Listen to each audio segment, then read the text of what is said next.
Bodybuilding is rooted in the tradition of self-improvement, both in terms of body image and self-worth. With a subculture rich in history, these men have given rise to a world of intense competition, driving competitors to bring their bodies to the absolute physical peak. It's very much a lifestyle. It's a 24/7 occupation at the highest level. Explore the lives of these individuals and what it takes to be selected to be the best in the world, Mr. Olympia, and how that criteria has developed and changed over the years. In bodybuilding, you can't tiptoe your way through a workout. You can't fake eating 6 and 7 meals a day. There's no way you can properly recover by training hard and then going out partying all night. It's all or none. Defining what the best means and how it has evolved over the past 50 years. I truly feel that my type of physique is gonna recharge the sport a little bit. This is the evolution of bodybuilding.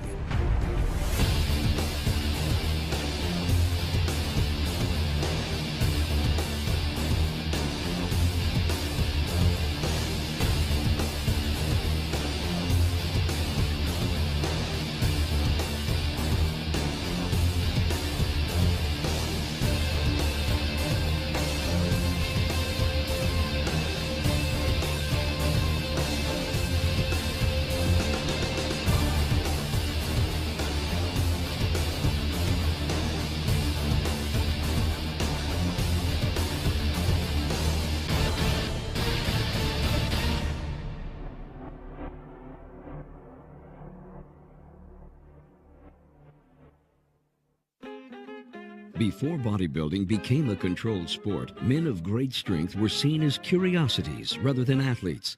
Audiences of circus acts and vaudeville shows were amazed to watch gargantuan men crush steel and lift unfathomably heavy items. And yet it was the spectacle of the show, not the physical prowess of the man, that was admired. But one of these young men would break the mold set forth by his predecessors and influence generations to come. That mold was broken by Eugene Sandow, who was also a strength athlete, one of the strongest men in the world, but he had abs, delts, he was really defined, and although he started off as a strong man, there was such a sort of a focus on nobody's seen a build like this, and especially from the women really loved this guy, that then he started doing physique displays as part of his strength act.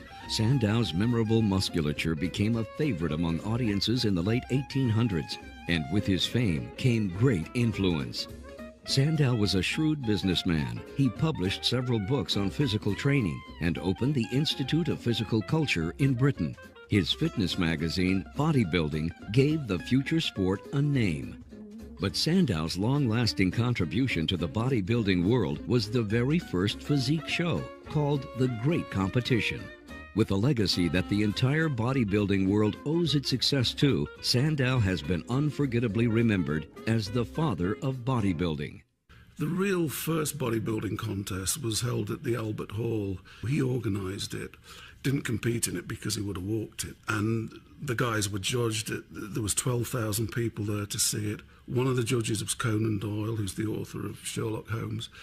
And then after that, physique contest started to spring up sporadically. Every few years, the best built man in the world. Though it wasn't until 1940 that Joe Weider, along with his brother Ben, launched his magazine Your Physique, and a few years later created the International Federation of Bodybuilders. It was the improvement in self-image made possible by bodybuilding that earned Weider's praise. Joe and Ben lived in the Jewish ghettos of Montreal, brought up in poverty.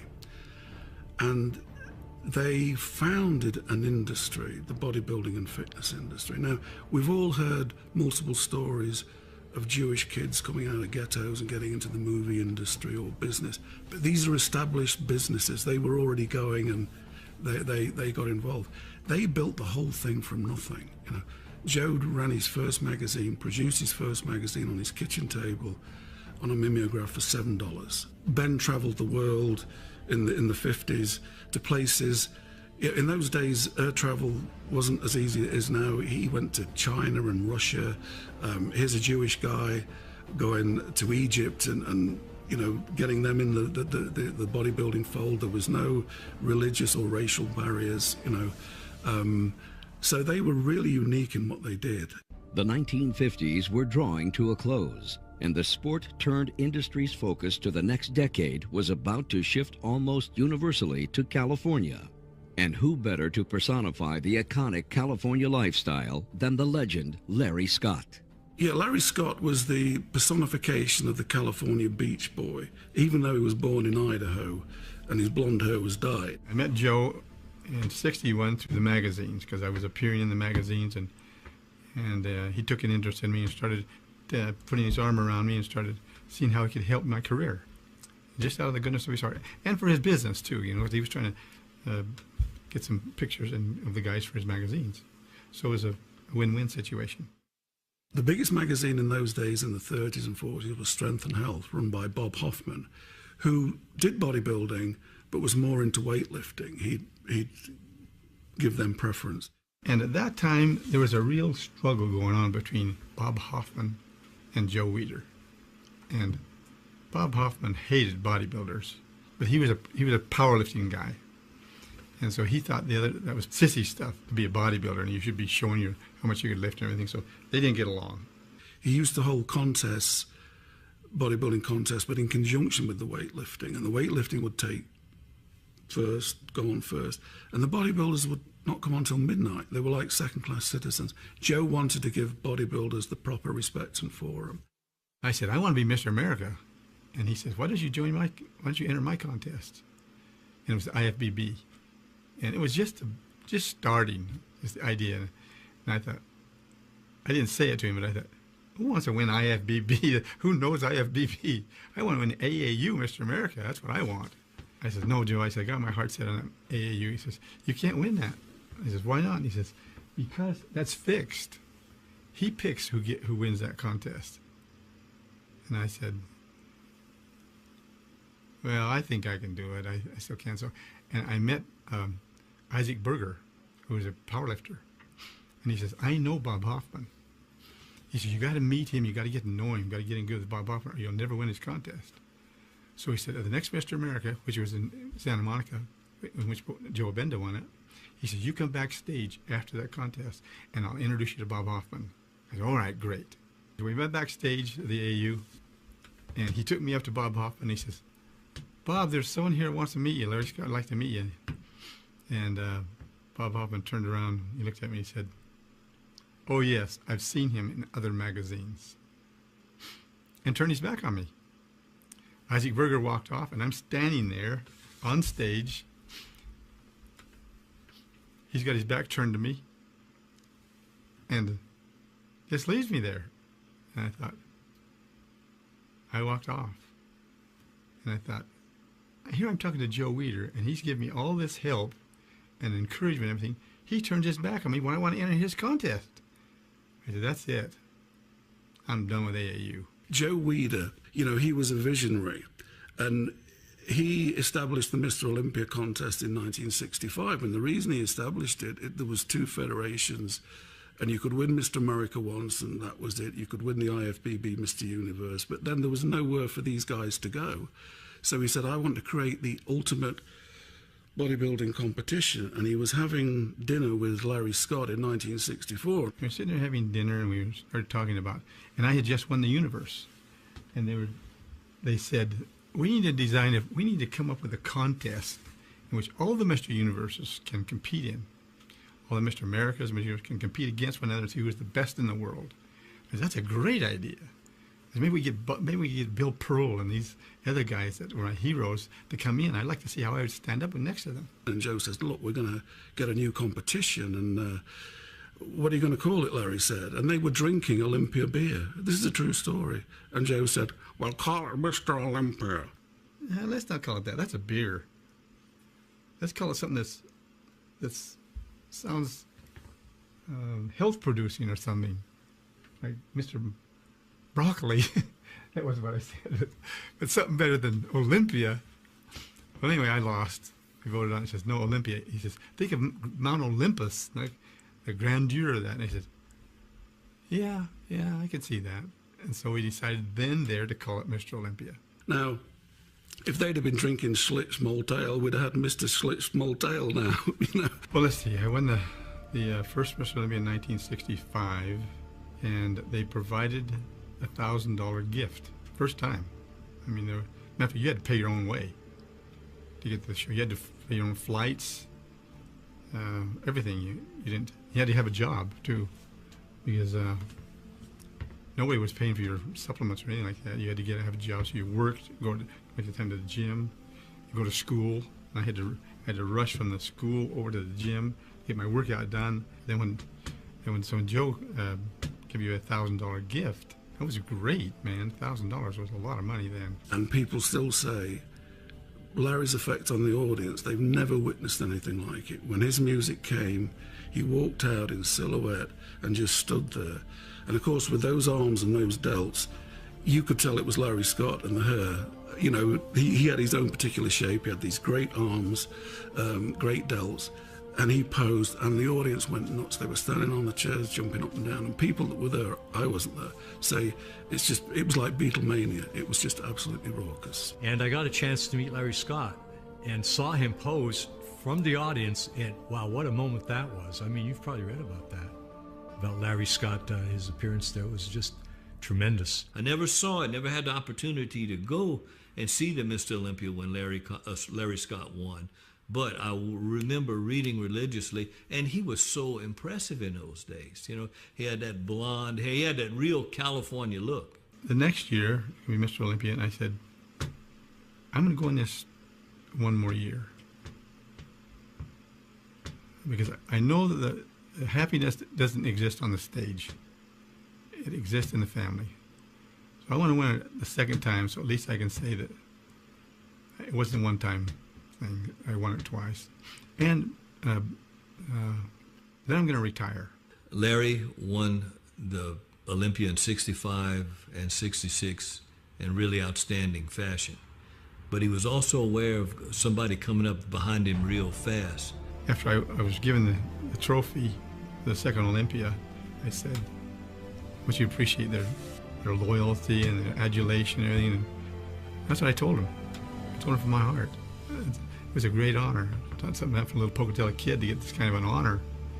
And I really appreciated him. But tonight is my last contest. And Larry, you know, won the title those first 2 years, and then he decided to retire. He had other things to do.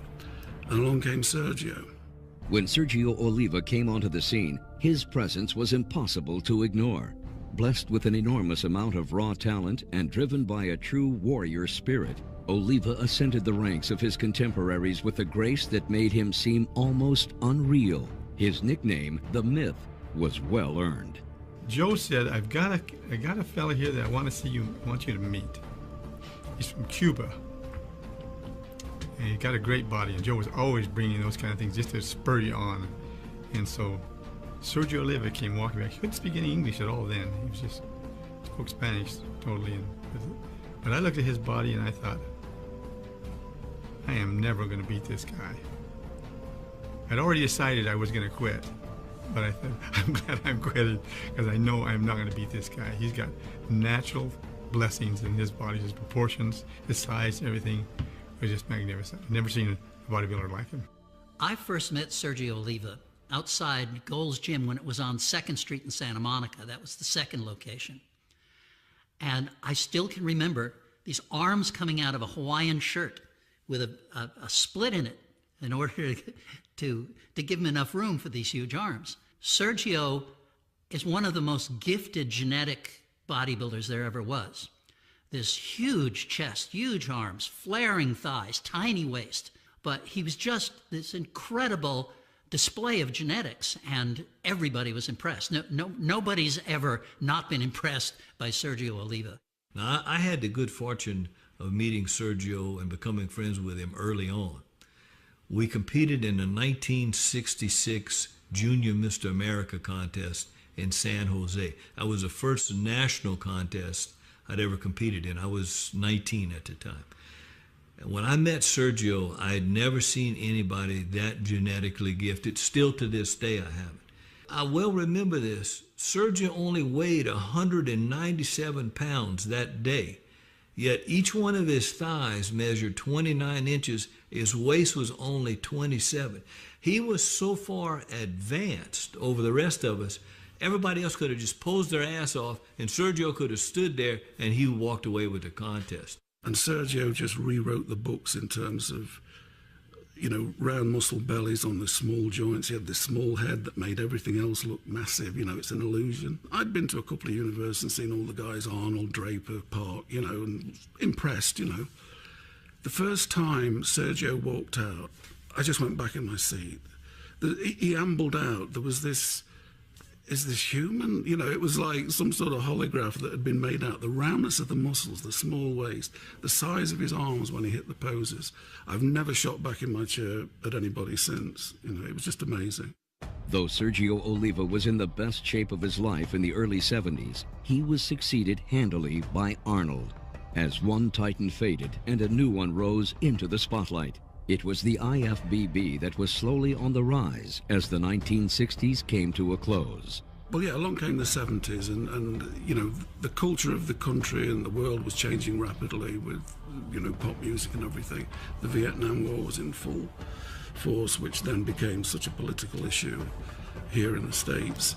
And at that time, you know, when all sorts of wild things were happening, along came Arnold Schwarzenegger. Sending a letter to Arnold, and Arnold called me back, said, "Joe, I don't have any money. I can't buy a ticket on the plane. I have nothing." All he had was his briefcase, you know, with his workout suit and shoes, nothing else. So along came Arnold, who was a blueprint for what you wanted in a bodybuilder, what Joe Weider wanted. You know, he wanted the best bodybuilder in the world to have charisma, a PR brain, a sense of humor, somebody who could connect with an audience. You could have almost written it and said, let's get this guy. I told him, I don't want to go home, I want to stay here. I'm near Los Angeles, and movies and everything. That's what I want to be. I said, okay, I'll pay you for your ticket to the plane. And I had a little business there in Florida, and he went to work, and he worked. He wanted to go to school, college school. I gave him money, gave him everything he wanted. And of course, his nemesis was Sergio Oliva. And he competed one-to-one against Sergio several times, in which a lot of people think Sergio maybe should have won. Just maybe. The problem with Sergio is that he was dealing with Arnold, who is just the smartest bodybuilder on stage ever. At that time, that was the first contest that he was on his mark, he looked good, and Sergio was a little bit off, and everything was right, and Arnold won. Because I well remember, we went back to the hotel that night. It was me, Dave Draper, Franco, and Arnold, and he kept saying over and over, I can't believe that I actually beat Sergio. That blew his mind that he actually had toppled Sergio, and then of course a few weeks later he was able to beat him again at the Mr. Olympia. And it was really his decision. You know, he won the Olympia in 1970 and through to 75 for 6 years, to then concentrate on the Olympia, that then made the Olympia between 70 and 75. That's when the Olympia took over as the contest to win, to decide who's the best physique on the planet. And then after that, you got Joe's publicity machine behind him. And there's a certain synchronicity about the whole thing. Joe got the guy he wanted. Arnold met the entrepreneur he needed. They both knew how to promote, you know, the sport as a business and make it, you know, more accessible to the public. The Olympia was established. Arnold started to train in Gold's Gym. So he had this synchronicity of, you know, the world's best bodybuilders, Zane, Draper, Franco, all in the same gym. You can't be thinking about yourself. You cannot be worried about what's going on with you. You have to go, okay, I'm ready. I've done everything I can do. Now what's going on around me that I can take advantage of? And nobody was ever better at that than Arnold Schwarzenegger. Coming off of wins in 1973 for Mr. America and the IFBB Mr. Universe, Lou Ferrigno continued his winning streak in the following year's IFBB Mr. Universe and the Mr. International. That same year, he entered the first Mr. Olympia, taking second. But it was in 1975 that Ferrigno's fortunes began to take an unprecedented turn. 1974 was my first competition in Mr. Olympia because I was currently the Mr. Universe twice. I won the IBB Mr. America. And I knew I was competing against Arnold because he was my idol. I really wanted to beat him. I was only 21, he was 26. But I remember we competed together, even though he was much more superior. I only trained 3 months. I found out later why he trained a whole year for the competition. But I was on the same stage with him. In a matter of just a few years, I went from a kid who came 23rd place right on stage with the greatest Schwarzenegger. And I remember when I was on that stage with him, I said, this is such a big leap. No matter what happened in the competition, people are always going to look up to him and I. And it was incredible because it gave me the sense and the motivation to go push even harder, to train even harder. Guys like Arnold and I back 30, 40 years ago, most of the big guys would go into pro football. But Arnold and I were like the two biggest guys in bodybuilding, so when Pumping Iron came out, the public embraced us. It affected everyone. Like Franco, everybody got a lot of fame. But mostly I, because we were like the giants of bodybuilding. And Arnold always felt that eventually I was going to surpass him. He always said to me, if I had your body, no one would beat me for 15 years. So basically, the beauty about the two of us is that we got involved going the mainstream, go with the film. Like I did the Hulk, he did Terminator. So it made us the household name, and it helped everyone out. With Schwarzenegger and Ferrigno both moving on in the wake of their newfound fame, the competitive stage had opened up once again. 1976 began with the birth of one of the sport's greatest rivalries, Frank Zane and Franco Columbu. Well, that year was going to be me, Franco, and I think Robbie Robertson, a couple other people.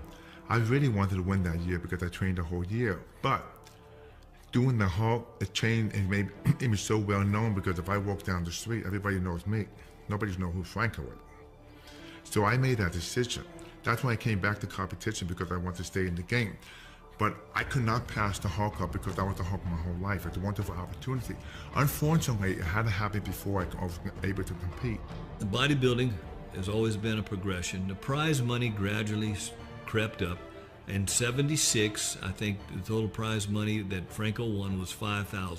Frank Zane and Franco never got on. Even to this day, if you talk to them, Franco particularly will tell you he beat Zane 20 times. Well, he never did. You know, Zane won more than Franco, but they were polar opposites in personality and physique. You know, Franco had a great back, striations, so he won more on, you know, that impact.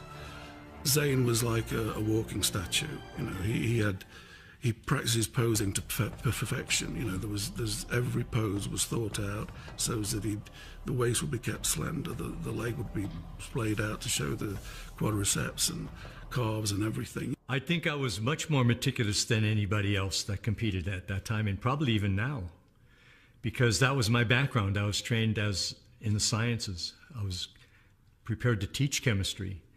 And so because of that, my exposure to chemistry and my analytical approach to everything with the journals and looking at things and correlating results with what I'm doing to achieve those results, I got nicknamed the chemist. Frank basically was very dominant in the late 70s, you know, 77, 78, 79. He had the type of physique that was very acceptable to the average guy. And I don't mean in any kind of negative, but the average guy could say, hey, if I trained hard, I could probably look close to that. And, you know, I basically had a goal. I wanted to make the most of my physique and go to the top, win Mr. Olympia, and however long it took. You know, 1977 was already what was it? The years I competed, 72, 74, 75. It was my 5th try for Olympia in 77. So 5, 6, and 7 were the magic years for me, 77, 78, 79. And, but, you know, it was all because my training conditions continued to improve. That was my goal. I knew that to get to the top, I'd have to have impeccable conditions for training. Everything had to be perfect, and it was. But Frank had class in his physique. In 1977, winning the Olympia meant a cash prize of $5,000, and the trophy which I got to learn later was the first year they gave out the Sandow Trophy. And so I'm the recipient of that, but I didn't know it at the time. And then, you know, winning it 2 more years after that, the prize money went up. It doubled each year. Joe Weider will tell you, Joe and Betty Weider, you know, everybody thinks in the 70s, Arnold was on the cover a lot, Zane was on the cover a lot, and most people think, oh, the Arnold covers would have sold more. Joe says, no, Frank was always the one who sold more.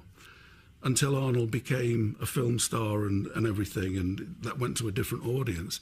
He could have been the icon Joe was looking for if he'd have been the personality of Arnold, but that wasn't him, you know. In 1 decade, bodybuilding had skyrocketed from a growing sport to a booming industry. Fast on the heels of such unprecedented exposure came an age of rampant controversy, starting with the 1980 Mr. Olympia. That was the victory that Arnold, last Olympia victory of Arnold in 1980, which was hugely controversial. I've spoken to Arnold about that, and he's told me, you know, this is in the past 2 years or so. He was a little bit annoyed. 2 things happened. He was signed up to Conan the Barbarian, and it was supposed to start shooting in something like 79 or something. They delayed and delayed and delayed until shooting wasn't going to start till late 1980. So he'd streamlined his physique, but to get to be Conan, he started training again, started putting on size.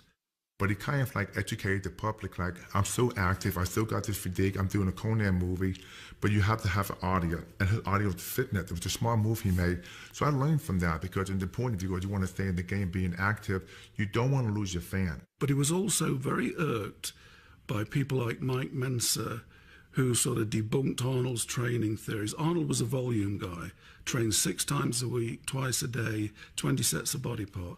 Mensa was trained 4 or 5 times a week, 3 sets of body part, you know, high intensity. And sort of, it really knocked, is a word we're using, Arnold. He wanted to teach these guys a lesson, you know. So even Zane said to him, who he was very friendly with, you know, you're making a comeback, aren't you? You're putting so much into it. No. He told everybody, no, I'm going to Australia to do commentary for CBS. You know, I'm not going to do it. But what happened is I had an accident where I fell into my swimming pool and basically severed my urethra, smashed my urethra, and had internal bleed. You know, it was awful. I almost died. Went into shock. But I ended up going in the contest anyway. It was an error in judgment. I was encouraged by Arnold to go in. That was his ploy, was to get me. But basically, I think he was getting even for the year before, 79, when I won the Olympia. Then I embarrassed him, apparently. He asked me, he said, when I was coming off stage, off stage with the trophy, he says, Frank, what's it like to win Olympia this year? I says, Arnold's even better than when I beat you for Mr. Universe. And that really, they aired that, and that really made him angry. And Arnold said to him, Frank, it's not about friendship, it's about strategy. He didn't want Frank to get the extra incentive, say, oh, you know, I better put the pedal down on this. So he went to Australia, and everybody thinks he's there to do commentary. And then the night before the contest, he enters. And of course, that sent shudders through the bodybuilding world at the time. He went to the competitors' meeting, and this riled a few people up. You know, Sami Binu said something, and Arnold argued with him. And the comment was made about Menser said something, and Arnold said something about Menser's waist hanging out last year, and that's why he didn't win, because his waist is hanging out all the time. And at that, Menser attacked him. He jumped Arnold. And some people pulled him off. Bill Pearl was one of them. And that was it, you know. It was hotheads going at it. Well, it's interesting, Arnold came back and wasn't in his best shape. But like I said before, like Joe said, go back to your roots, because Arnold always used bodybuilding because he had the fitness world to back him up. And that was a good point, because I think if he came second and third, it really didn't matter, because he was already 5-time Mr. Olympia, 6th time. So he had a name. And most people to this day say he shouldn't have won the contest. I never heard Mike Menser say he should have ever won the contest. I think the general consensus of everybody there was the fact that the end result was not acceptable, not only to the bodybuilders there, but to the audience as well. But of course, the controversy of that contest was absolutely enormous. CBS went to Sydney with a full film crew, and they filmed the whole thing. Immediately after the contest was over with, the guy that was the director was a guy by the name of Sherman Egan. And he called up, he said, "I'd like to meet with you and Zane and Mincer." So we went to a meeting. He says, "Look, guys," he says, "this Mr. Olympia contest can never be shown on television." He says, "It's so obvious, even from the eyes of a non-professional, that the right person didn't win. We could never put this on television." So they still had a contract for 1981, and they paid the money because they were obligated, but they never even sent a film crew to cover it. And that's the last time the major networks have ever covered bodybuilding. I wish I wouldn't gone in that year and went in the next year when Colombo went it. You know, that was a travesty. Come on, give it to anybody, huh? I mean, that could have been incredible that year. But I passed the following year for political reasons. Everybody was mad at each other, so, you know, we didn't go back to compete that year in the Olympia. The 1980 Mr. Olympia left a lot of people very bitter. And for maybe some egotistical reason, we decided that we were not going to enter the 1981 Mr. Olympia. And Franco, who was always 2 steps behind Arnold, makes his comeback from a leg injury a few years before, when in the World's Strongest Man, they dropped a refrigerator on his leg and broke it. And he won that contest. Now, to most people, that was a bigger controversy than Arnold. You can see why Arnold could have won, but not many people can see why Franco was the winner. Once again, Chris Dickerson had to settle for second place. I said, what happened in Sydney could never happen in the United States. Well, I was totally wrong, because the same thing happened again in 81. But people only choose to remember 1980. You'd have to go back and really, because I didn't go to the contest, I kept my word, but you'd have to ask people like Danny Padilla, Chris Dickerson, Roy Callender, Tom Platz, how they felt about it, because they must have really been discouraged after repeating the same thing the year before. The dust gradually settled. 1982 saw Chris Dickerson become the first African-American to win the Mr. Olympia after more than a decade of competing. The following year, Samir Banu, the Lion of Lebanon, claimed his Mr. Olympia victory. 1983 in Munich, Samir Banu, who'd always got tremendous shape, massive arms, great back, but always held water. In 82, in my opinion, he was fourth. He could have won because he'd got rid of the water. He'd learned how to get the water out of his system. I mean, at the very least, I felt that the show was between me and Chris Dickerson. 82, I went to London bigger than ever for the Olympia, and Dickerson won. I was a little bit too big, maybe. My feeling is first or second would have been much fairer than coming in fourth. So, yeah, I made up my mind that since I peaked properly for the 82, I decided to go to Germany for the 1983. Miss Olympia was held in Munich. I left early, 6 weeks prior to the show. I did my homework. I even was more focused because I want this thing so bad, you know.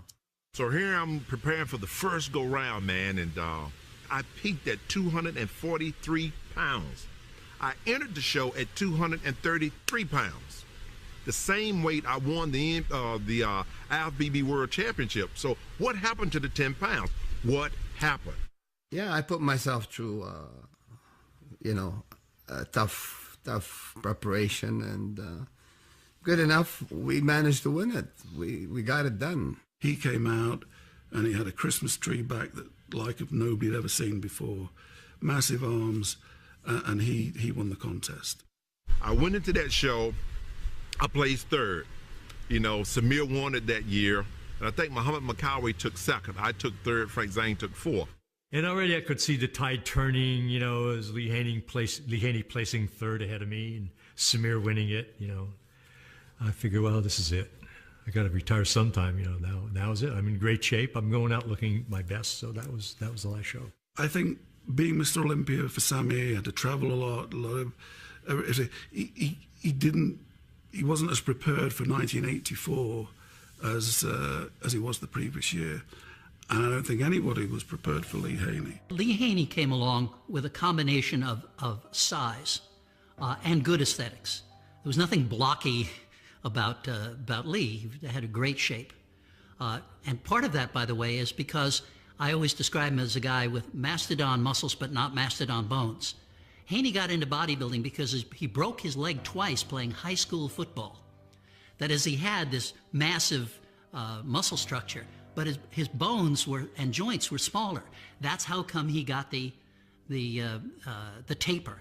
Because I knew when I peaked at 243, with symmetry, balance, with the look of Robbie, with the look of Arnold, and a posing routine like a Frank Zane, but you know, with the movement of Frank Zane or Ed Corning, then that was a winning combination. So that's what I worked upon achieving in 1984. And as I prepared for that competition, I prepared like never before. Lee Haney took notice to me because he saw that I trained so hard. And Lee Haney came up to me, he goes, hey, you know, I'm getting ready to go into the Olympia. Would you like to train with me? He was the most intense guy that I've ever trained with. I mean, intense in every sense of the word. You know, Rich would leave it all in the gym when he trained. I mean, foaming at the mouth, drooling the whole 9 yards. That's how Rich was. And then what was even better is then I went with Lee Haney into New York for his first Mr. Olympia win, and he won that show. And it was just one of the greatest experiences. I turned pro, and my good friend ended up winning Mr. Olympia. All of that came together at that 1984 Mr. Olympia. When they raised my arms in victory, man, I felt I was on top of the world then. And I knelt down on stage, and I thank God for what he had done and what he had allowed me to do. You know, I'm this 21-year-old cocky kid thinking, man, I could go right into the Mr. Olympia, you know, and win the show. And I still knew there was Lee Haney, this Lee Haney who's just, at that time, was a freak, real wide clavicle, little waist, you know, huge back, thick chest. Rich Gaspari, he was responsible for a certain evolution of bodybuilding until he came along as a pro, made his pro debut in 85, his Olympia debut in 85, and got third. He was 22 years old. And now I'm this kid, you know, 22 years old, coming in third place, and I was like a bit disappointed, and people are like, what are you, crazy? You're 22 years old, your first Mr. Olympia, you come in third place in that show. So I was like, wow, this is easy. I'm just gonna do it again, and I'm gonna win the next year. And it just never came out that way. Nobody ever seen that hardness, vascularity, and the ripped glutes. This was a new thing. I brought something different to the sport that no one else had at that time, and that was striated glutes. I was known for my butt, for being the hardest bodybuilder at that time. So I set this standard in the sport, and then going into the Mr. Olympia, I became one of the favorites now. It's amazing. Each year brought about something different or another different turn in my life because, as you know, I was a father as I trained for the Mr. Olympia competitions. And then there was all talk in the magazines that Rich is favored to win, Rich can beat Lee Haney. And in my mind at that time, it's like, you know what? Maybe I can beat Lee Haney, even though he was like this guy, my great bodybuilder. Now, mind you, just to remember, we were living in California together. Now we both moved. I moved back to New Jersey. He moved to Atlanta. We still communicated and talked. We were friends, but I was very competitive. And as a friend, I still wanted to beat him. I've always looked at my training for a Mr. Olympia competition, even as the NPC Nationals competition, is my job. I'm going to work. And when I'm at work, give my very best. Don't have slack on anything, because I've been taught that, to work as though I'm working unto God. And if you're working for the master, then you're going to give your all every time around. And I wanted to make a year's worth of gains, because I figured if I didn't compete, that I was going to get better and go into the 1987 Olympia and win. And that ended up not being true until 1988. I come in second again, probably the best condition that I could be in, but again, it wasn't enough to beat Lee Haney. But then there was another bodybuilder, and it was Lee Labrada. He was known for his, symmetry and structure, and the mass with class. Entering the pro ranks at 175 pounds can be a daunting challenge for anybody. Lee Labrada came along at the same time. And there were certain aspects. Lee had great proportions, could present himself well, very polished, big arms for a little guy. You know, in '89, I mounted a serious challenge to Haney for the first time. You know, but I came in a solid second. And I was a crowd favorite because we were competing in Rimini, Italy at the time. And of course, the Italians have an eye for aesthetic physiques, you know, with the Roman heritage and that type of thing. So I was very popular there. And you had Sonny Smith, Vince Taylor, a lot of great champions, Lee Brother. I think Rich, I called him Rich the Itch, he never would go away. Coming from second and now dropping to second and then losing to Lee Labrada and Vince Taylor. And Lee Haney again won the show. And I geared up for 1990, and I thought that was going to be my year because that was the year that they had the drug testing, and I knew that that with, you know, my natural genetics and the like, that I would be able to put on a very strong showing. And I got to tell you that what was running through my mind as came down to the wire, and the announcer said, and the winner is Lee, because we're both Lees. It was like a feeling of being like at the edge of a cliff, and I got to tell you that I was either going to jump off and soar, or I was going to fall to the bottom and crash, and it was the feeling of a free fall when Haney's name was called for first place.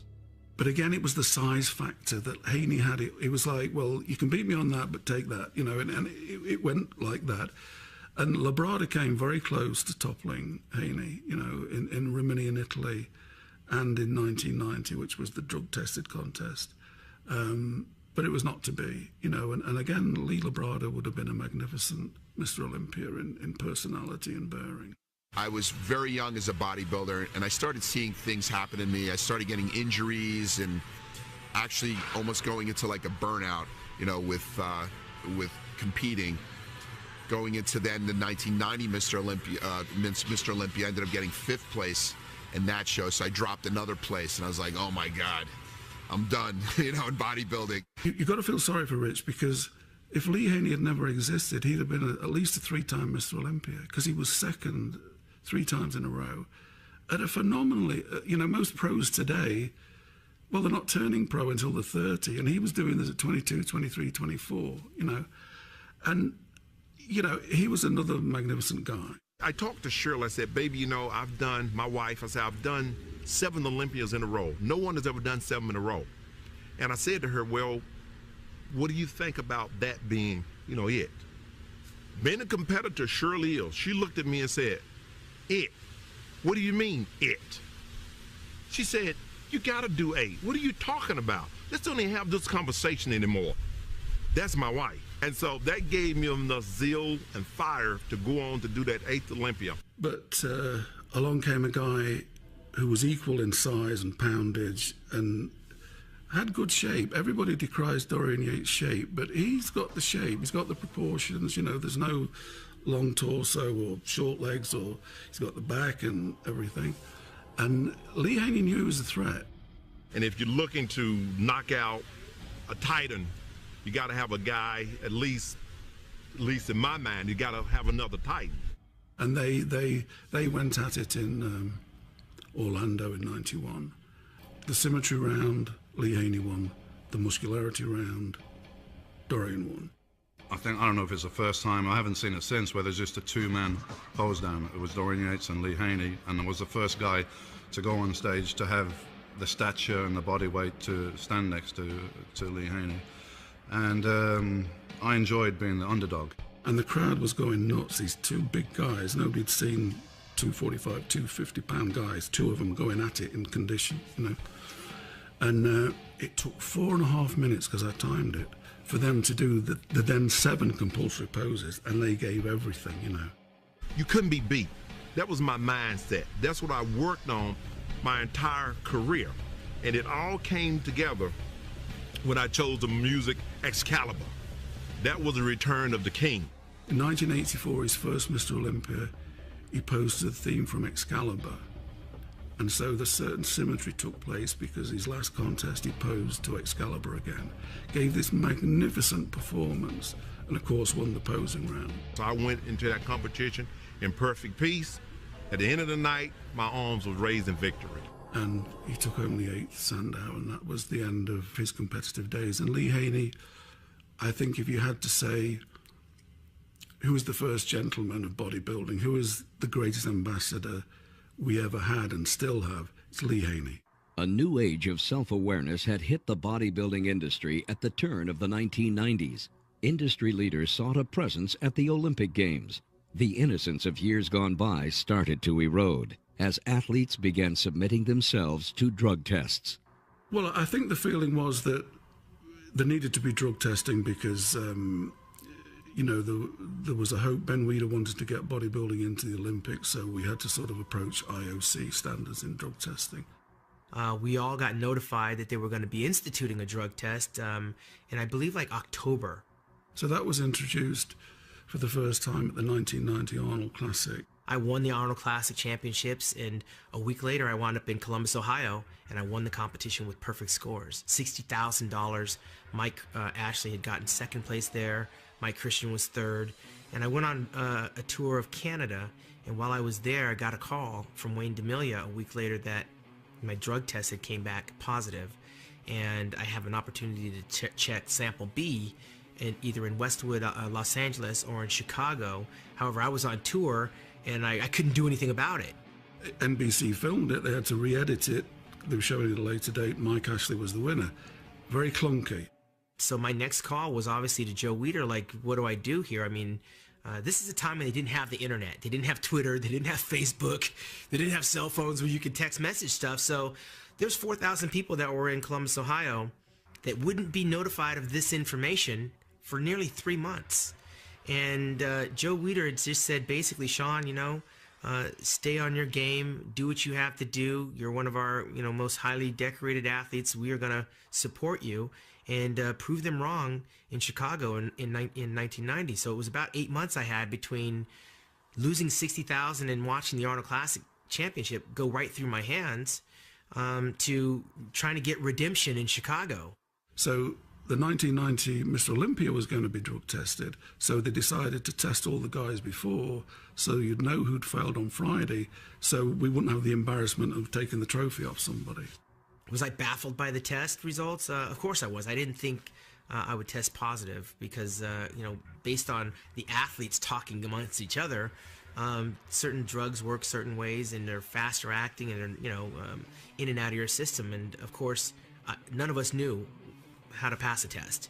And that was never my goal either. But of course, I didn't argue it. I didn't try to fight it. I just went back to the gym. I went back to the gym, but I knew I had to work even harder because I had 8 months and I had a legend I was going up against in Chicago in the form of Lee Haney. So Friday night, out came the results. And favourites like Momo Benaziz and Barry DeMay had failed. And Van Walcott Smith and Vince Commoff had failed. So two of the top names were out of the Olympia, Come the day of the contest, Saturday afternoon, all the guys that were left in walked out. And it was immediately obvious that all of them were down in size. Lee Haney, Sean, I've always told Sean this, the legs were still there, but the upper body just didn't have that density.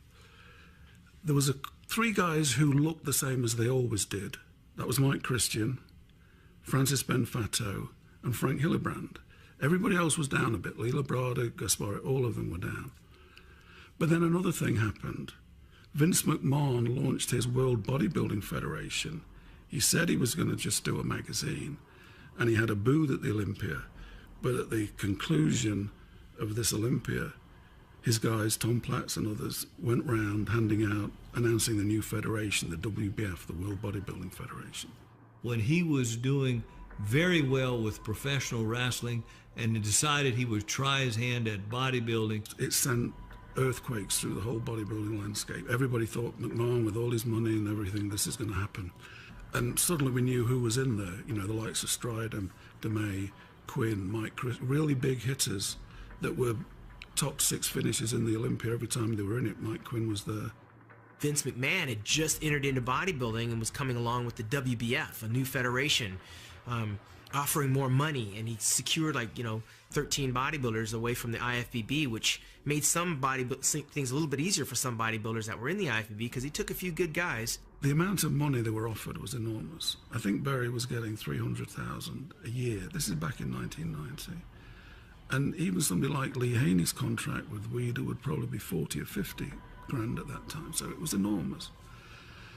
But Berry said, and this goes back to what I said before, the drive is always to be the best in the world. He said, we all realised we weren't going to be the best in the world. We were going to be best in this little group. We weren't going to beat Lee Haney.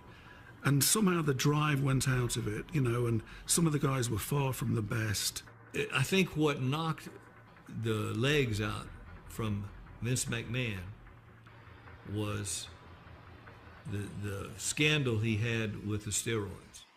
And I think he decided that, bodybuilding with its, the slur of drugs, it had been an experiment that he'd gone into with a good heart, but it was time to be strategic and, concentrate on what he knew best. And that was the end of the WBF.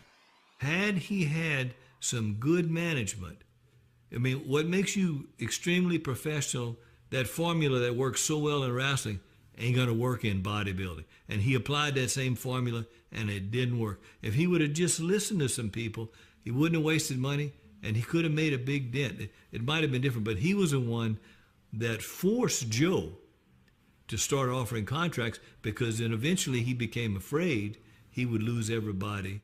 He did call up the Ben and Joe Weider after it folded and said, I'm done. You guys know what you're doing more than I do in this sphere, and good luck and no hard feelings. So, there was no rancor in the end there. While the industry dealt with its various troubles, the competitive standard set by Lee Haney was about to be shattered by the new juggernaut of the 90s, Dorian Yates. And then along came Dorian Yates from England, who won the Mr. Olympia 6 times and just brought a whole new standard of hardness and freakiness. And, to me, the golden age of bodybuilding was the 90s, I think after that, Yates is often blamed for taking the sport in the wrong direction. But what he was doing what he knew he had to do to win. And hardness and mass seemed to be the criteria, the calling cards. So you had the more symmetrical and classical type physiques like Sean Ray, Lee Labrada. You had Barry DeMay. You had a number of guys that were threatening that standard. Okay, but that was squelched. Again, we were at a crossroads, and the crossroads went the other way. Again, back to the past, to the large bodybuilder in the incarnation of Dorian Yates this time, and it has never looked back. You know what? If I can get past Labrada, Haney doesn't have much longer to go. I could potentially become Mr. Olympia, and it became very real to me in 1990, getting third in that Olympia, that I would one day become Mr. Olympia, because there's no way Lee Haney can last that much longer. Unfortunately for me, I didn't see the shadow coming. Dorian Yates by way of England. When I turned pro, I don't think I was seriously thinking about being Mr. Olympia. I just wanted to be a good pro, and that's as far as my thinking was going at that time. So I was the first European bodybuilder to win Mr. Olympia, and also training at the time in Europe. Dorian Yates was able to dominate bodybuilding in the 90s because he was bigger and thicker than anybody else. Plus, he was aesthetic, as I say. He was Herculean, not Apollonian. So he didn't have a pretty, shapely physique, but it was balanced and artistic and sculptural. The evolution of bodybuilding changed when Dorian came into the scene, because he was one of the first bodybuilders to compete at like 260, 265. So he set this like freakiness to the sport. Well, in 1992, of course, Dorian Yates won his first Mr. Olympia in Helsinki, Finland. Mr. Olympia was wide open that year. I'll never forget it. It was wide open in 1992. Ferrigno was coming back, and he was competing over 300 pounds. Part of me said, what am I doing here? I'm standing here competing. Am I out of my mind? I'm 42 years old. These guys like Sean Ray, these guys like, Milo Savage and everything, they're like in their 20s. But then I realized that I got a lot of work to do because after coming back for 17 years, you need a couple of years training under your belt. And I got a lot to learn because the hardest thing for me was the posing. All you guys are standing there with the ab tense and relaxed. I was basically just standing like in the 70s, kind of like semi-relaxed. And people kept yelling in the audience, pose, pose, tense. And it was very foreign to me, but I knew I had a lot of work to do. To be honest, it was a little bit hard for me that year because I didn't have any one person to focus on. I got to beat this guy. You know, there was a whole bunch of guys that could have possibly won the title. So it was a little bit hard. And also it's a barrier to get over. Could it really be me? Could I be the best in the world at my chosen sport? There was that barrier, and then eventually I got over that. Like, why the hell not? You know, it's got to be somebody, and I don't think anyone's training harder than me. And I always had that inside of me, like, I don't think anyone could have done any more. So that gives you a lot of strength. They called me second, and it was a relief. It was a joyful moment. It was a celebration for me, because at that point I knew that I had obviously probably earned a spot to be there. Never really questioned myself if I should be there or not, but I knew at that point I have a responsibility to do, and now it's to move forward and to be better. I went on to have to watch the big side phrases like gargantuan and mass monsters was being ushered in. Paul Dillette came onto the scene. Akam Albrecht was coming into the fray. Jean-Pierre Fuchs. All these big 6-foot bodybuilders were coming in, making a big impact on the industry. And this is where I think bodybuilding started to change. 93 was a great year where I made a leap forward in physique development and body weight on stage nobody'd seen before. That was great. Dorian Yates showed up in 93, a transformed bodybuilder that was unbeatable. Dorian was taking bodybuilding to a whole new level of impression. I mean, people were just getting overwhelmed with this size. I was the first guy to compete at the Mr. Olympia, I think, in condition over 250 pounds. But I had this drive and I had this system of high-intensity, heavy training, which has gotten me from a backstreet basement gym in Birmingham in England to be Mr. Olympia. So it's, you know, once your foot's on the pedal, on the gas, it's a little bit hard to take it off. 1994 came along and I got first runner-up in the Mr. Olympia Championships, my first time in that position, and this is when Dorian tore his bicep and came in a little bit heavy and bloated around the midsection. I was very stubborn. I wanted to train as, you know, all year round, just as heavy as I did in the off-season coming up for a contest, which was not the best idea. I think I was doing bent over rows with like 440 or something like that, 6 weeks out from the contest, and there was a bang and a sharp pain in my left bicep. So obviously there was it was a serious injury, there was damage there. I think a lot of people, you could flip a coin on who you talk to and what they liked, had me winning that contest. Whereas Dorian felt in certain poses, he won enough poses to win the competition. I can't take that away from him because clearly he was bigger. Clearly he was more dominant, more imposing figure. I mean, he brought all that stuff. 97, he had a quad injury early on in the year and then another one. And then 3 weeks before the contest, I had some advice, which probably now is not good advice. I had a cortisone injection in that tendon, which of course takes the inflammation away, but also weakens the tendon. And I did ease up a little bit on the training, and 3 weeks out, I was doing a tricep exercise, not particularly heavy, and bang. There was a really intense, sharp pain and a noise, and I knew it was a serious injury. I was out in the garden, the phone rang. It's 6 o'clock in Santa Monica, it's 2 o'clock in England. And my wife Anne says, Dorian's on the phone at 2 o'clock in the morning. Well, this isn't good. Again, it was difficult, and psychologically it's very hard going into a contest when you're not going in all guns blazing. But I managed to pull off that win. He still wanted to get it repaired and come back the next year, but in the end he got it repaired, it never came back, he couldn't handle the weights. I couldn't train 100%, so that for me that was a message. You want to compete the best in the world, you can't do that unless you're training 100%. So that was a time for me to retire. It wasn't something that I prepared for or considered. It was something that was more or less forced upon me, but you know, maybe it's a good thing.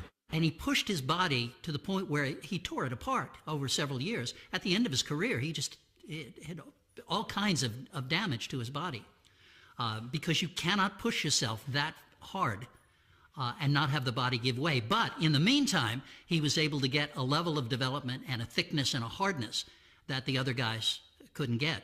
And, you know, that was his reign over. You know, he'd won 6. I got to say the 90s is probably the most competitive period in bodybuilding as far as the depth of quality of physique and talent that were there.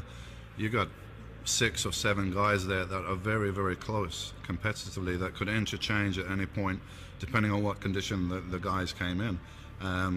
So I would say definitely that was the most intense period. So whether I won 3, 4, 5, 6 Mr. Olympias, it would still be a great achievement with the people I were competing against. When Yates gracefully retired in 1997, the torch was passed to another born champion who changed bodybuilding for good, Ronnie Coleman. Today I go to the gym, and Brian Dobson is the owner. He's like, man, he see me come in, he's like, man, you compete? I'm like, no. He said, you ever competed? I'm like, no. Like, pretty big, you probably need to compete. You could probably be world champion one day. And as soon as he said that, first thing out of my mouth was, no thank you. Now, I'm not into bodybuilding. I haven't even picked up a bodybuilding magazine. I don't know nothing about what's going on in that sport. I'm very unconcerned. It's just like something foreign to me. No, you know, you been asking me that every day I come in, every day I come in here, and every day I tell you no, so I'm still gonna have to, you know, decline the offer. He's like, man, I'm telling you, you need to do this. He's like, I tell you what, he said, there's a contest coming up in about 3-4 months. He's like, if you compete in this show, I give you a free membership to the gym. And remember, I'm struggling, so anytime somebody offers you something free at a time like that, you're like, okay, what I got to do? Nobody's had a slower climb up the ladder, you know. Made his pro debut in '92 at the Olympia, didn't finish in the top 15, was a journeyman pro, in and out, in and out. And I can remember it like it was yesterday, because I remember I was backstage pumping up, and I look over, and then Sean Ray's over there. He's doing push-ups on the wall, and the first thing I see is this big old chest sticking out while all these striations and stuff are going. I'm like, man, I'm in the wrong sport. I placed dead last in that show. 98 became his breakthrough year in a big way. At the end of 97, there was 7 Grand Prix in Europe, and Kevin Levrone won the first 6. And then, sensationally, Ronnie beat Kevin. Kevin was a fantastic bodybuilder. He won that last one, and that was a sign, you know, because then in 98 he won the San Francisco show, or him and Levrone went in 3 shows in May, New York, San Francisco, and in Canada, Montreal or something. And Ronnie won 2, Levrone won 1. 4 or 5 months after that, in September, and I was faced with, at that point, the Olympia was wide open. And Flex was the favorite. But even then, you know, you could see Flex's back double biceps is a thing of beauty. But the only guy in that lineup of that time, Levrone, Sean, Nasser, that could match him on double biceps, not beat him, but not be vanquished by him, was Ronnie. So we come down to Mr. Olympia. I'm like, man, if I can make the top 3, this will be better than a dream come true, you know, because I know I never win, because, like I said, I just got in the sport just to keep my free membership to the gym. The Olympia was what I wanted in 1998 because Dorian Yates had retired. He'd gotten injured. I'd sat behind him for 6 years. I'd watched the tail end of the Lee Haney era. And lo and behold, me, Kevin, and Flex see Ronnie Coleman, a guy that we used to not even pay attention to, leapfrog over all of us. So come the day of the show in New York, 1998, Mr. Olympia, Madison Square Garden, great crowd. They walk out. And Ronnie is ripped to shreds. He's as hard. He's maybe a bit down in fullness, but he's as hard as a rock. In fact, he looked almost grey to me, and at one point I thought, he's going to pass out. He was right on the edge. Flex was just a little bit off. Still, Flex took the prejudging, but Ronnie came back in the evening and took the title. You know, leading up to the show, everybody already gave it to Flex, so I'm like, okay, at least I got second, so I'm still just as happy as I can ever be. So all of a sudden, Wayne calls out Flex Wheeler's name for second. I'm like, did I just hear that right? And I'm like, yeah. And the first thing I did was collapse. Ronnie became, from this quiet, slow burn guy in the background who nobody ever thought of being a threat to anything. He loved being Mr. Olympia. And 1999, he came back, maybe not as hard as 98, but fuller. And he was like a walking anatomy chart, you know. And he just dominated on size. You know, he just got bigger and bigger. My heavy was 04 when I was 296 on the Olympia stage. I saw the writing on the wall with Ronnie Coleman coming in at 280, 275, 290 pounds, that bodybuilding and the landscape was forever changed. The size just blew everybody away, you know. Jay Cutler was in it, but there was no contest that time. You know, Ronnie was just an amalgam of muscle that, you know, a freak of nature that, you know, we won't see for a long time. Ronnie Coleman reigned supreme until 2005, tying Lee Haney's 8 Mr. Olympia wins. Coleman even won 4 Mr. Olympia contests over the man who would, in time, come to eclipse him, Jay Cutler. You know, I always wanted to be somebody. I picked up a magazine when I was 12 years old. I saw a picture of Chris Dickerson and my sister's boyfriend. He had some old magazines laying around, and I was just overwhelmed by what the body could look like. I couldn't believe it. You know, I had seen superheroes before, you know, in Batman and Superman in cartoons, but I never saw in real life a physique look like that. And I just, you know, I marveled at it. I just couldn't believe that this was actually attainable. So here I am from small town USA. My dream is to always go to California and train amongst, you know, the pros I read about in the magazines, but it can be possible because these other guys did it. In 2001, Jay Cutler nearly beat Ronnie, but after that, Ronnie, you know, reeled off another few victories. I knew then that I had something that I could battle Ronnie with, and that was really what drove me into 2001, where I was a much better athlete coming into Mr. Olympia. I took the whole year to prepare. Now I have the fans behind me because now I was an underdog, and I was happy. I was ecstatic to be second place. That was almost as great as winning to me, because I was really competitive, and a lot of people thought Jay should win this competition. So Jay was always finishing second, apart from 2002 when he didn't compete in the Olympia. In 2005, it was very, very close. Personally, I would have given it to Jay, and Jay was absolutely devastated by it. So I felt in 2005, I matched Ronnie Coleman like in a lot of poses, including some back shots, which I never thought I did. I improved a little bit there, and he still was definitely at a different level. But in 2006, he finally beat Ronnie. When we were building up for the competition, you know, of course, became a Ronnie and Jay show after all these years after being second, you know, 4 times in a row. Of course, it's, you know, it was almost like Ronnie Coleman, Jay Cutler, Mr. Olympia. So when I won and knocked off the champ, which he was going for his record 9th Mr. Olympia, he had already won 8. It was a huge monkey off my back. And of course, after that, Jay won in 2007, and some people thought Martinez had won, and then Jay lost in 2008 to Dexter, and it seemed that it was over for Jay. Going back and looking at Jay from the previous years, you know, each year he was getting, you know, he wasn't getting much better than he was the previous year, so he was getting worse and worse. I said, well, you know, I think I can beat Jay. You know, so my trainer at the time, Joe McNeil, and I, we put our heads together, came up with a game plan, man, and we went into the Olympia, you know, full steam ahead. I just knew I could beat him that show. I knew he wasn't going to be on because he's trying to play. You know, after me winning the Arnold and all that stuff, it was the battle between me and Jay. So I knew he was going to try and play my game. So that's how I beat him in the GNC show of strength, because he tried to play my game and tried to get shredded and come down, and he lost a lot of weight and tried to get just as hard as me. And that's how I was able to beat him then. Well, I knew he was going to do the same thing for the Arnold Olympia in 2008, which he did. And I was able to pull it off. And Dexter did win it deservedly. Dexter, you know, was shredded, had great shape and fullness, had got all the body parts, you know.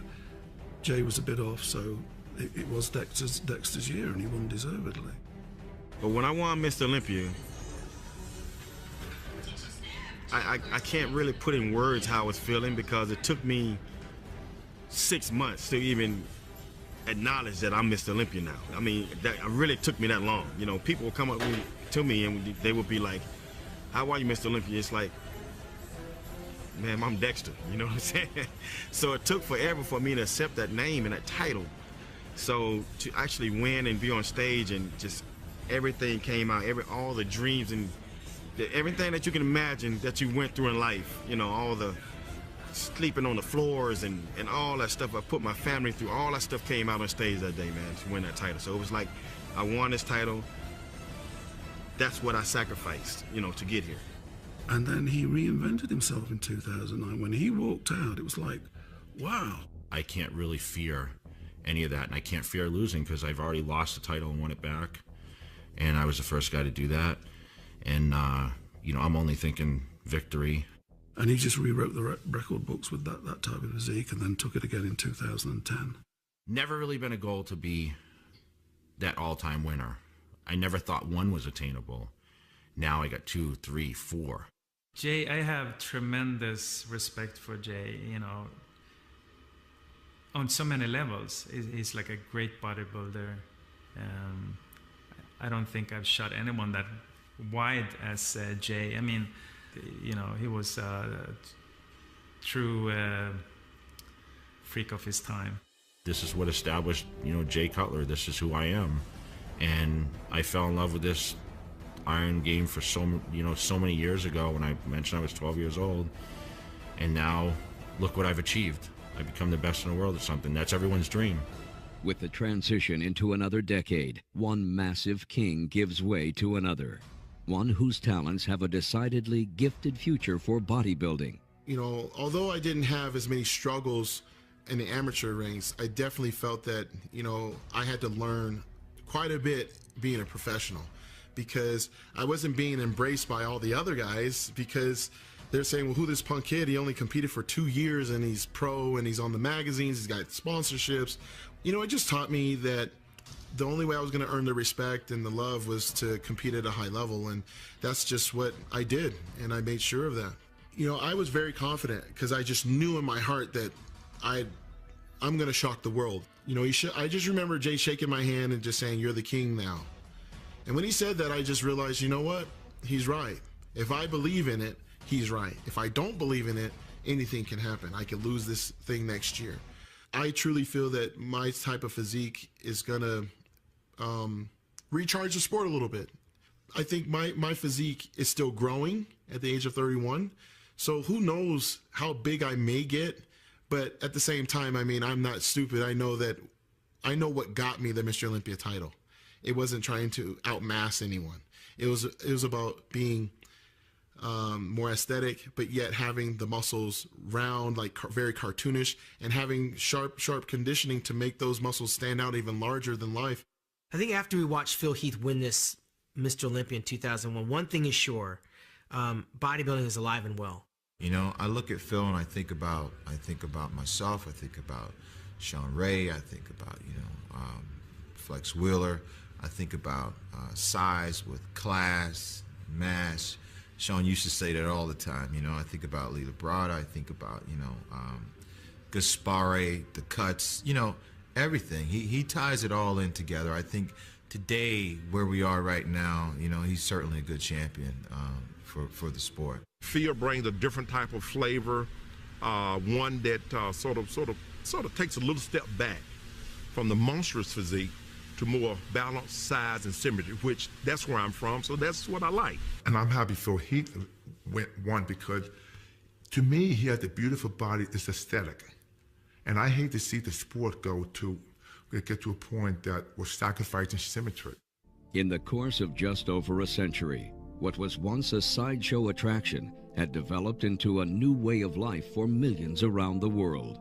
Men who brought discipline, scientific expertise, and unrelenting dedication have inspired each successive generation to studiously build upon their achievements. Bodybuilding as a sport has as much to offer its competitors in return as they are willing to dedicate of themselves. Like the training regimes, business practices, and the athletes, bodybuilding will always be changing. It will never cease to evolve.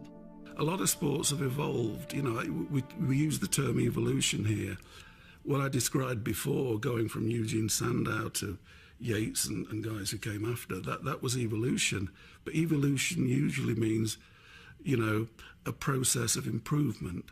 And I'm not sure, in many ways, I think the evolution of bodybuilding has peaked with the 90s, and we're not going forward with creating the perfect human specimen. I think the guys now are generally bigger, but the conditioning is not as keen as it was in the 90s. So yes, the bodybuilders are bigger. Are they better? Not necessarily, I don't think.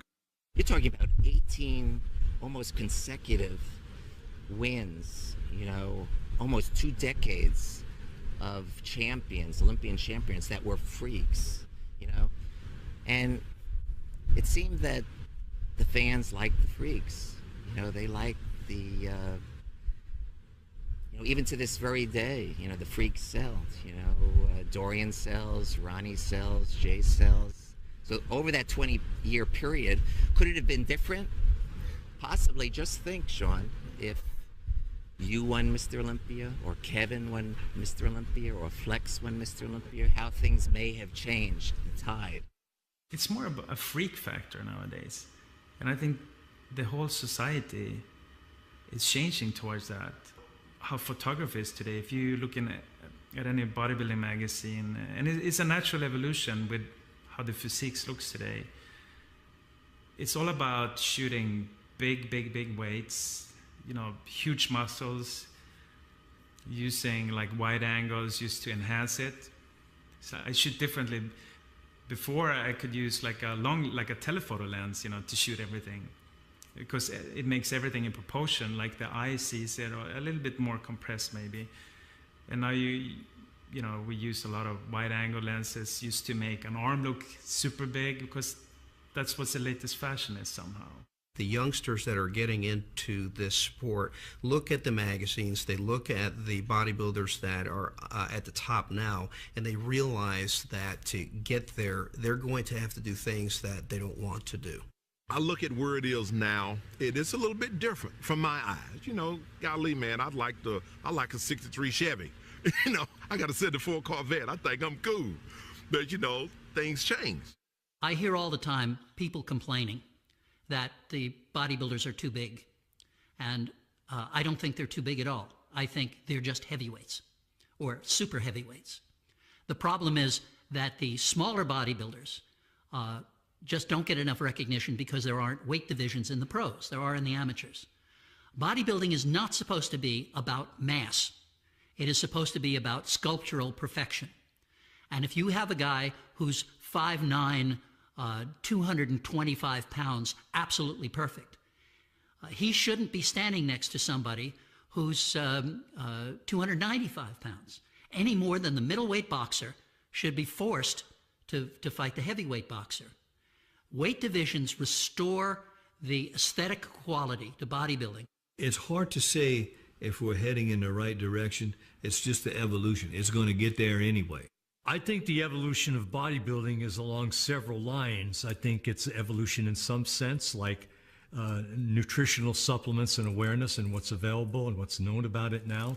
The science of longevity, that as well. Equipment design and the quality of equipment and just what's known about training methods and all the stuff there's more tools available now than ever before.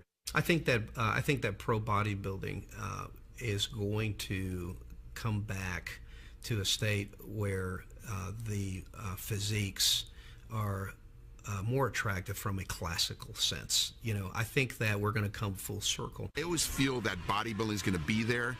I'm not sure if bodybuilders are going to get to the 300-pound mark. They probably will. And they're probably going to have bigger prize monies, but it's still going to be kind of like this different type of cultish kind of sport. But I still think it's always going to be there for the future. I just loved what was happening.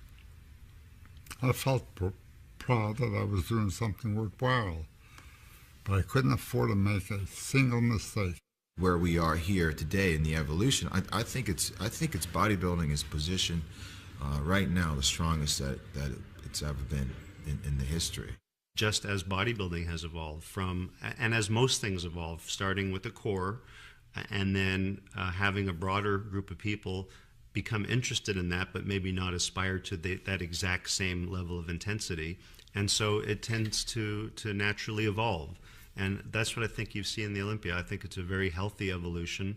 The more people that can participate as participants and as spectators, the better.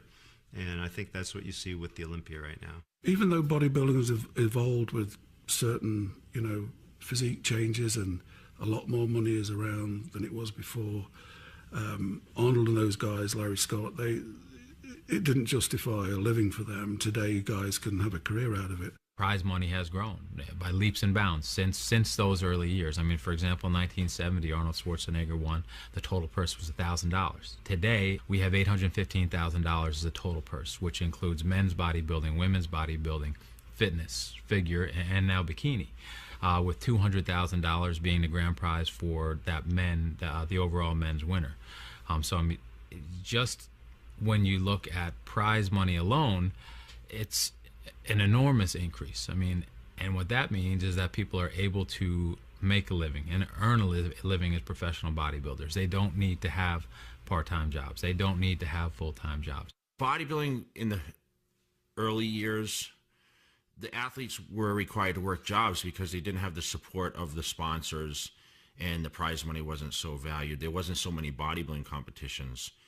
Nowadays, we have so many bodybuilding competitions where the athletes can compete. They can qualify for the Mr. Olympia. They can be contracted by companies because the exposure is much more of an advantage, having not only magazines themselves, but the internet has become so huge in the marketing perspective. It has evolved into something so awesome that I don't know where it's going, but it can only go up exponentially because of technology. I mean, now we're having video conferencing through businesses. Well, don't you think that at some point in time, a bodybuilder like myself may take one of my phones and use a Wi-Fi network and say, hey, this is what I'm looking like right now. Give me some tips on my posing or something like that. While I'm in Mumbai, India, of all places, freaking third world country, getting ready to compete, where my trainer can actually stay home and give me direction online. Because of the internet now, and back then there was no internet. There were no cell phones. So if you won the Olympia, you'd have to wait for the magazine to come out, or you'd call Venice to find out who won the Olympia. Well, now because of the internet, you see that faster. So I think because of that internet access now, you can train anywhere. The advancements of technology now, you're going to see the Mr. Olympia that Joe Weider created on the television. You're going to be able to get it on every mobile device that's made now. As a matter of fact, we're already making it possible to see it on your iPhone, Android, BlackBerry, things like this. But the real connection of what people want to do is watch it on the television. So I think at least in the next 2 years, you're going to see a TV quality production on your television that the internet is going to make possible. I think we need to do is we need to get the younger demographics involved in bodybuilding. You know, the young kids today are in video games and extreme sports and that kind of thing. You know, we need to get these young kids and these young athletes involved in the sport. We need to get them at a young age.